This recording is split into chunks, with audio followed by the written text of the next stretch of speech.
स्वर्णपुर का महल बाहर से जितना भव्य था, अंदर से उतना ही शांत और सुना।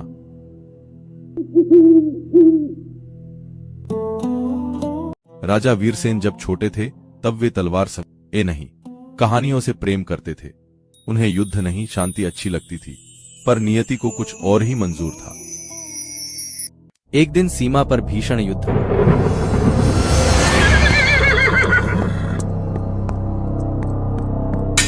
धूल, धुआं, चीखें और उसी रणभूमि में राजा वीरसेन के पिता वीर गति को प्राप्त हुआ।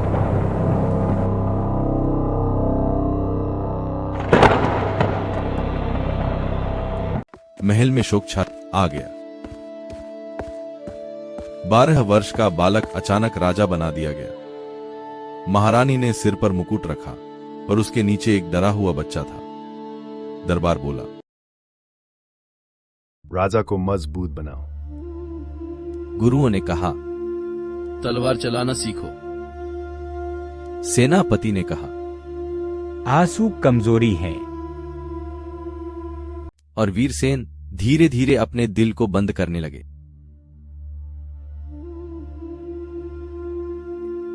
दिन में दरबार सजा होता, मंत्री झुकते, सेनाएं सलाम करत।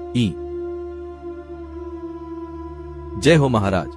वीरसेन सिंहासन पर सीधे बैठते, चेहरे पर कठोरता, आंखों में अनुशासन, पर यह सब एक मुखौटा था।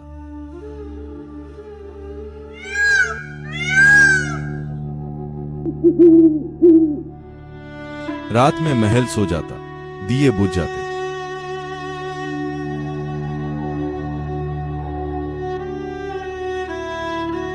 केवल आकाश जागता। वीरसेन महल की सबसे ऊंची छत पर जाते। वह न कोई राजा होता, न कोई आदेश, केवल एक अकेला इंसान। वह तारों को देखते और धीरे से कहते, वीरसेन स्वागत। पिताजी, आप होते तो बताते कि राजा कैसे बनते हैं और इंसान कैसे रहते हैं। हवा उसके केश हिलाती, पर उत्तर नहीं आता। फिर वह बुदबुदाते, इतना बड़ा राज्य है मेरे पास, हजारों लोग, लाखों प्रजा, पर मन में शांति नहीं। काश कोई ऐसा हो जो मेरे साथ तलवार नहीं, समझदारी से चले।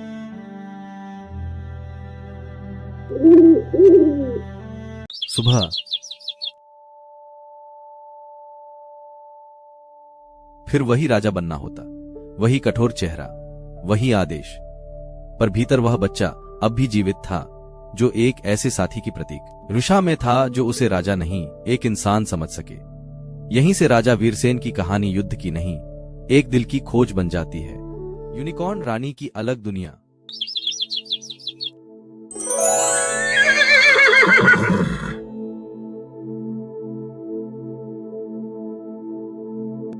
स्वर्णपुर से बहुत दूर, जहां इंसानी पैरों की आहट भी हवा से पहले सुन ली जाती थी, वहां फैला था जादुई वन। उस वन में पेड़ बोलते थे, नदियां गुनगुनाती थीं और चांद की रोशनी जमीन पर उतर आती थी। उसी वन की हृदय स्थली में रहती थी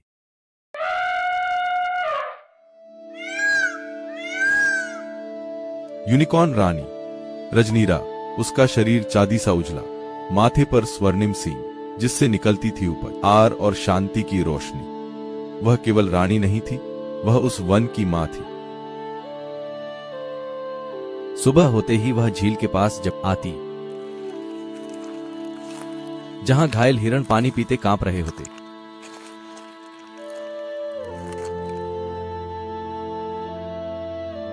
रजनीरा अपने सींग से कोमल प्रकाश छोड़ती, घाव भर आते, डर पिघल जाता।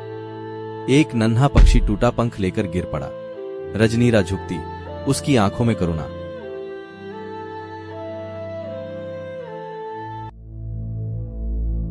डरो मत छोटे मित्र, आकाश अब भी तुम्हारा है। पंख फिर से फैल जाता, पक्षी उड़ जाता और वन मुस्कुरा उठता।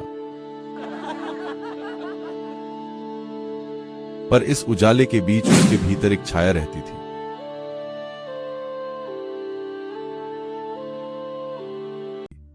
जब सारा वन सो जा था,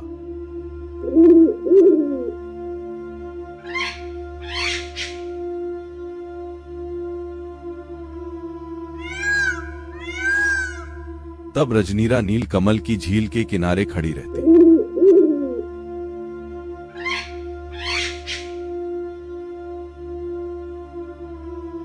चांद पानी में उसका प्रतिबिंब बनाता, एक रानी, एक चमत्कार। पर वह धीरे से कहती, मैं रानी हूँ, सबकी रक्षा करती हूँ, पर क्या कोई ऐसा होगा जो मेरी रक्षा करे? क्या कोई मुझे सिर्फ यूनिकॉर्न नहीं, एक आत्मा समझे? हवा उत्तर नहीं देती। उसकी जाति के वृद्ध अक्सर समझाते,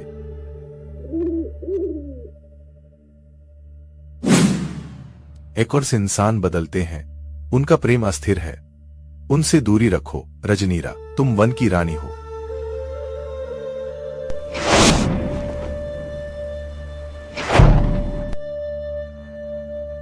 वह चुप रहती, पर उसका मन कहता,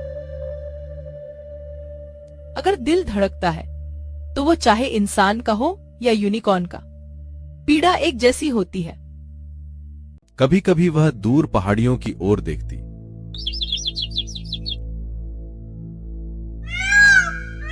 जहां से इंसानी राज्य की रोशनी रात में टिमटिमाती। वह सोचती, क्या वहां भी कोई ऐसा है जो सबके बीच होते हुए भी अकेला है?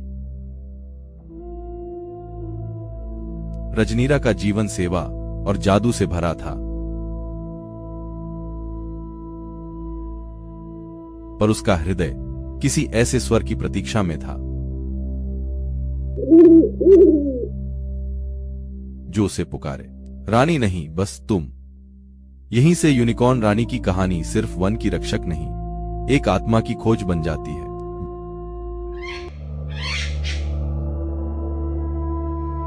उस दिन राजा वीरसेन महल की दीवारों में घुटन महसूस कर रहे थे। मन भारी था, दिल में वही पुराना खालीपन।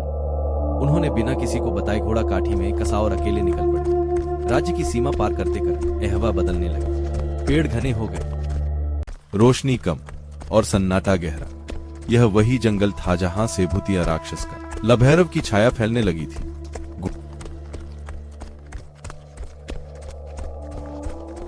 घोड़ा हिनहिनाया, उसके पांव कांपने लगे। वीरसेन ने लगाम कसते हुए कहा, डर मत, राजा का घोड़ा हो तो साहस रखना पड़ता है। पर अगले ही क्षण काले धुएं सी परछाई पेड़ों के बीच लहराई। घोड़ा उछला, वीरसेन संतुलन खो बैठे और जमीन पर गिर पड़े। तलवार हाथ से छूट गई, चारों ओर अंधकार जैसे गाढ़ा हो गया हो। तभी झाड़ियों के बीच से मृदु उजाला उठा। एक श्वेत यूनिकॉर्न घोड़ा धीरे धीरे बाहर आया। उसका सींग चाँद सा चमक रहा था, आंखों में शांति। उसके पीछे एक युवती प्रकट हुई सरल वस्त्र, शांत चेहरा, आंखों में करुणा। वह थी रजनीरा। उसके माथे पर कोई सींग न ईन था, वह मानव रूप में थी, पर उसके साथ जादू चलता था। वीरसेन ने तलवार उठ आने की कोशिश की, पर रजनीरा की आंखों में कोई भय नहीं था, केवल अपनापन। डरो मत मानव राजा, मैं शत्रु नहीं हूं और यह वन भी नहीं। वीरसेन स्तब्ध रह गए। तुम कौन हो? रजनीरा हल्के से मुस्कुराई। मैं इस वन की रानी हूं। और ये, उसने यूनिकॉर्न घोड़े के सिर पर हाथ फेरा। मेरी आत्मा का रक्षक। यूनिकॉर्न ने धीरे से सिर झुकाया, जैसे राजा को स्वीकार कर रहा हो। एक मानव रानी और यूनिकॉर्न तुम्हारे साथ। रजनीरा ने उसकी ओर देखा। और आप एक ऐसे राजा हैं जो सिंहासन पर बैठते हैं पर भीतर से बहुत अकेले हैं। वीरसेन चौंक उठे। तुमने यह कैसे जाना? रजनीरा ने जंगल की ओर देखा, जहां पत्ते हवा में सरसराने लगे थे। जो भीतर अकेला होता है उसकी आहट जंगल भी सुन लेता है। आप यहाँ युद्ध करने नहीं आए थे, आप अपने मन से मिलने आए थे। पहली बार किसी ने उनकी शक्ति नहीं, उनकी पीड़ा देखी थी। दो अलग दुनिया के प्राणी, एक थका हुआ राजा, एक जादुई वन की रानी, और उनके बीच शांत खड़ा था एक यूनिकॉर्न घोड़ा जो मानो कह रहा हो, यह मुलाकात साधारण नहीं है। जंगल के भीतर एक प्राचीन झरना बह रहा था। उसकी धारा चांदी जैसी चमकती और गिरती, बूंदें जैसे संगीत रचती। यूनिकॉर्न घोड़ा धीरे धीरे वहां आकर पत्थर के पास खड़ा हो गया। उसके पैरों के पास नीली घास चमकने लगी। वीरसेन और रजनीरा पत्थर पर बैठ गए। पहली बार राजा ने किसी अजनबी के सामने अपने मन का द्वार खोला। वीरसेन,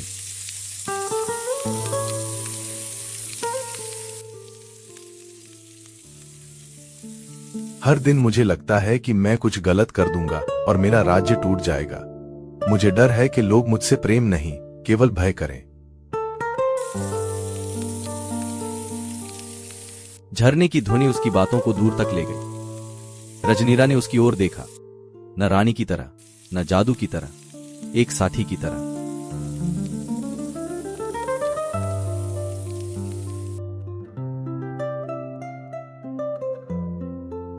और मुझे डर है कि मैं अपनी जाति की सीमाओं में कभी उड़ न सकूं। सब कहते हैं वन ही तुम्हारी दुनिया है, पर मेरा दिल कहता है दुनिया हर उस जगह है जहां समझ हो। तुम जादू हो और मैं केवल एक थका हुआ राजा। रजनीरा मुस्कुराई। उसकी मुस्कान में आश्वासन था। उसी क्षण आकाश में एक तारा टूटा। रोशनी झरने पर गिरी, जैसे प्रकृति इस मिलन को आशीर्वाद दे रही हो। वीरसेन खड़े हो गए। उनकी आंखों में पहली बार डर नहीं, आशा थी। क्या तुम मेरे राज्य की रानी बनोगी?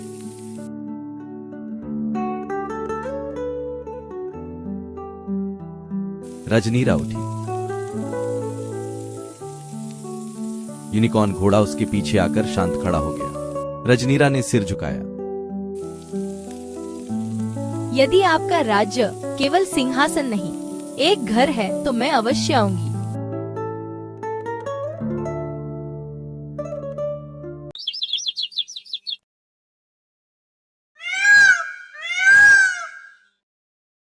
दूर कहीं वन के दीपक जल उठे। झरना और तेज चमकने लगी। उस क्षण दो अलग दुनियाएं, एक इंसान, एक जादू, एक ही कहानी बन गई। राजा वीरसेन और रजनीरा का प्रेम पूरे राज्य में प्रसिद्ध था। उनकी शादी तय हुई और पूरा स्वर्णपुर उत्सव में डूब गया।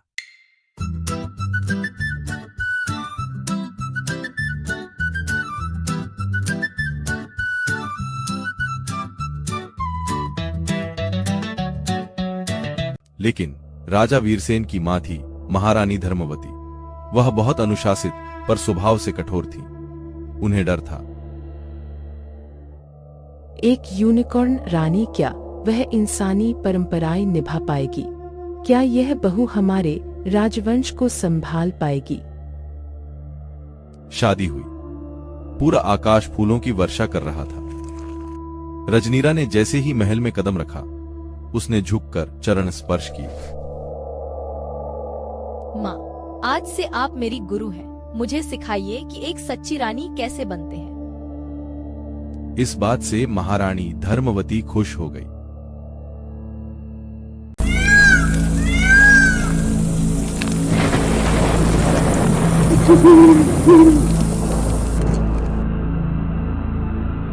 उसी रात काल भैरव अंधेरा छा गया। दरबार कांप उठा। काल भैरव गरजा।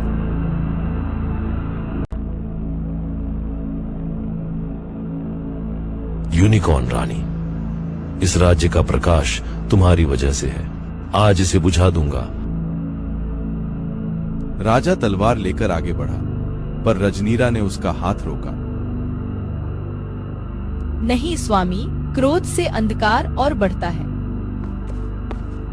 वह राक्षस के सामने गई।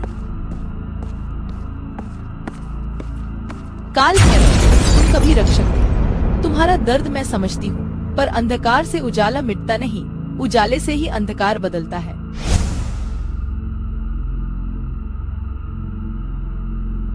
काल भैरव कांपने लगा। रजनीरा के सींग से करुणा की रोशनी निकली। राक्षस चीखा। रुको, ये रोशनी, ये मेरे भीतर कुछ जगा रही है। धीरे धीरे काल भैरव का राक्षसी रूप पिघलने लगा।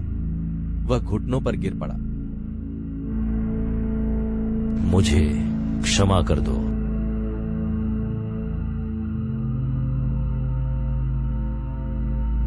महारानी ने सब देखा। वह आगे आई और रजनीरा का हाथ थाम लिया। बहू नहीं, तुम तो इस राज्य की आत्मा हो। तुमने केवल राक्षस को नहीं बदला, तुमने मेरी सोच भी बदल दी। माँ, जहाँ समझदारी होती है वहीं सच्चा राज्य बसता है। राजा वीरसेन ने दोनों को देखते रह गया।